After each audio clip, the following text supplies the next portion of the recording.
Break के बाद स्वागत है आपका। तो विधानसभा का शीतकालीन सत्र चौथे दिन की कार्रवाई के साथ अनिश्चितकाल के लिए स्थगित हो गया। सत्र के आखिरी दिन 6 अहम बिल पास हुए। बात करें तो सत्र का आखिरी दिन भी काफी हंगामेदार रहा और यहां पर कई सवाल जवाब भी होते हुए नजर आए।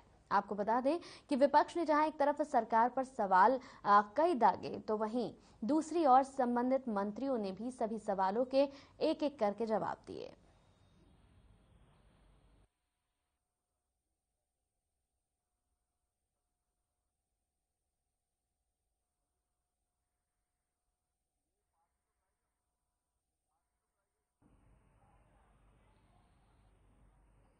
तो विधानसभा का शीतकालीन सत्र चौथे दिन भी काफी हंगामेदार रहा। इस दौरान विपक्ष ने सदन में कई मुद्दों पर सरकार को घेरा। सदन में अभय चौटाला ने 3 घोटाले, धान, शराब और रजिस्ट्री पर सरकार को घेरा, तो वहीं किरण चौधरी ने कोरोना पर सवाल किए। साथ ही भूपेंद्र हुड्डा ने रोडवेज, शिक्षा, क्राइम, बेरोजगारी, एमएसपी का मुद्दा भी बड़े जोरों शोरों के साथ उठाया।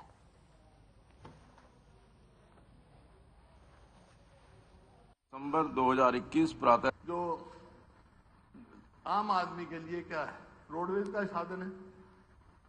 2013-14 में 4,500 बस थी हरियाणा रोडवेज के पास, आज 3,000 रह गई घट के। क्यों नहीं नई बस ले रहे भाई, क्यों नहीं आगे जा रहे? शिक्षा है, शिक्षा, बच्चों की शिक्षा का सवाल है। 40,000 पोस्ट उसकी खाली है, उसके बारे में कोई जवाब नहीं आया भाई। कब हम भर रहे हैं, कब नहीं भर रहे हैं। इसी प्रकार क्राइम का जिस प्रकार से बढ़ा, वो चर्चा खुद इन्होंने करी हुआ आपने से। बेरोजगारी में नंबर 1 हरियाणा।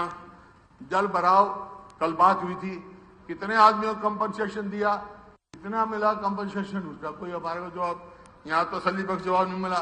एमएसपी का सवाल आता है तो इन्होंने बड़ा ये कहा, मेरा फसल मेरा ब्यौरा, ये एमएस किसान के हित में है।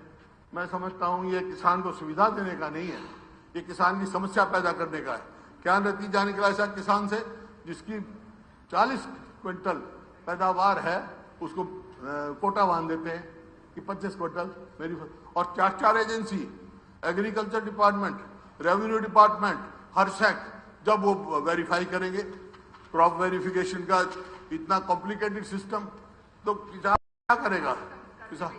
किसान के ये सुविधा नहीं है, समस्या है, इसको वापस लो तुरंत। इस बात का मेरा ये है कि considering that during the last COVID wave there was so much of stress on the capacity of testing, it's very imperative that we have to strengthen that testing infrastructure.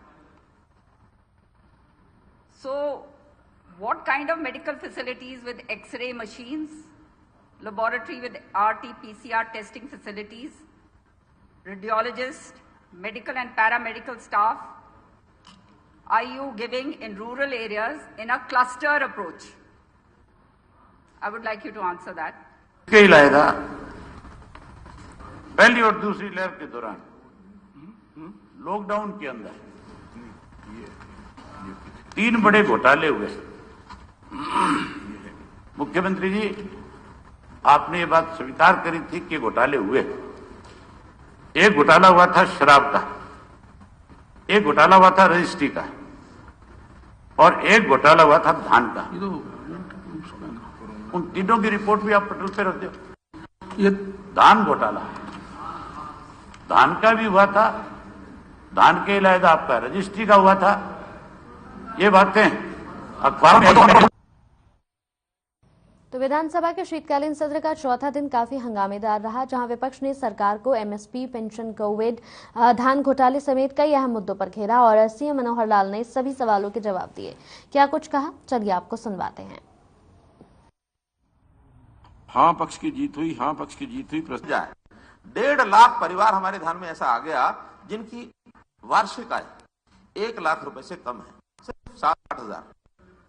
नहीं बात यह है, हमने उसके मेले लगाए, अंत्योदय मेले, ग्रामोदय मेले, और अभी शायद 22 तारीख तक समाप्त होने थे, आज 22 है।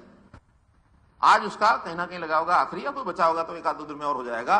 180 से ज्यादा ये मेले इन्हीं स्थानों पर, एक जगह पर 2-2, 3-3 भी लगाए हैं, तो ऐसे 250 से ऊपर ये मेले लगे हैं, जिसमें 1.5 लाख परिवार को बुलाया गया है। और इन सबको रोजगार के लिए कैसे अपनी आय बढ़ा सकते हैं, टारगेट हमारा है कि इस 1 लाख वाले की आय 2 लाख कैसे हो जाए। क्यों लगा दिया? नहीं नहीं, आखिर वो 1 लाख वाले के हम नहीं दे रहे कुछ भी, सरकार की ओर से कुछ नहीं दे रहे, हम उनको अपने पैरों पर खड़ा करने के लिए व्यवस्थाएं बना रहे हैं। जैसा हम जानते हैं कि हमारी जो डीए और डीआर की वो उसकी जो दरें हैं एक साथ 19 से 17% मिल रही थी, और बाद में केंद्र सरकार ने भी लागू कर दिया कि 1 जनवरी 21 से इसको बढ़ा करके और 28% कर दिया था। अब एक साथ 21 के बाद इन दरों में 3% की और वृद्धि केंद्र ने की है, अभी प्रदेश ने नहीं की थी। अब से 1 जनवरी 22 से जो 3% की वृद्धि है वो हरियाणा प्रदेश में भी डीए की किस्त में वृद्धि कर दी गई है।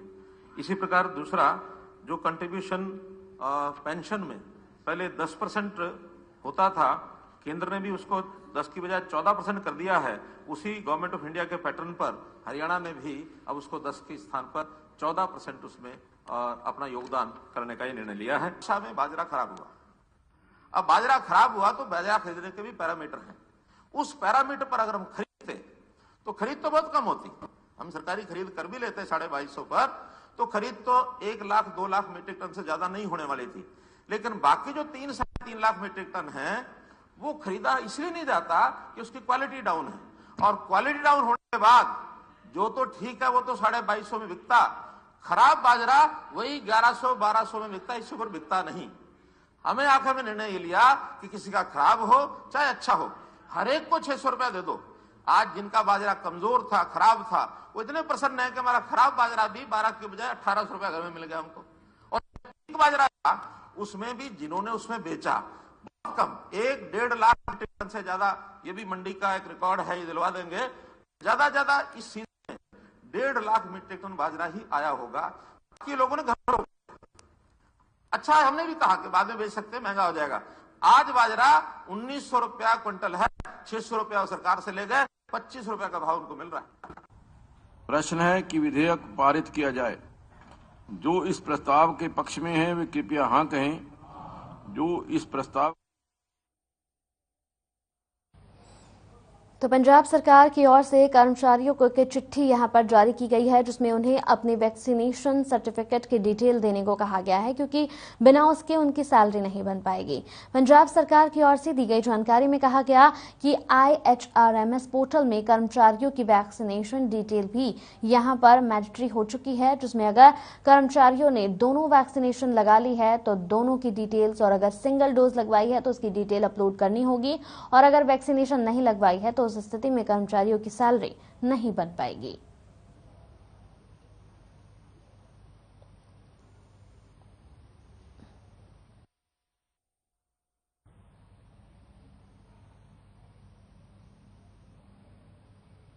तो पिछले 3 दिनों से कैथल में जिला सचिवालय में बिना टीकाकरण प्रमाण पत्र की यहां पर लगातार खबरें सामने आ रही हैं, और इसी एंट्री पर बैन लगा दिया गया है, जिसके आदेश पर कैथल के उपायुक्त प्रदीप दहिया की ओर से जारी किए हुए यहां पर कर दिया गया है। जिस बीच सचिवालय में अपने काम के लिए आए आम लोगों को बिना टीकाकरण के प्रमाण पत्र दिखाए बिना एंट्री नहीं होने दी जा रही है। वहीं जिस व्यक्ति ने मास्क नहीं लगाया है उस व्यक्ति को भी अंदर नहीं जाने दिया जा रहा है।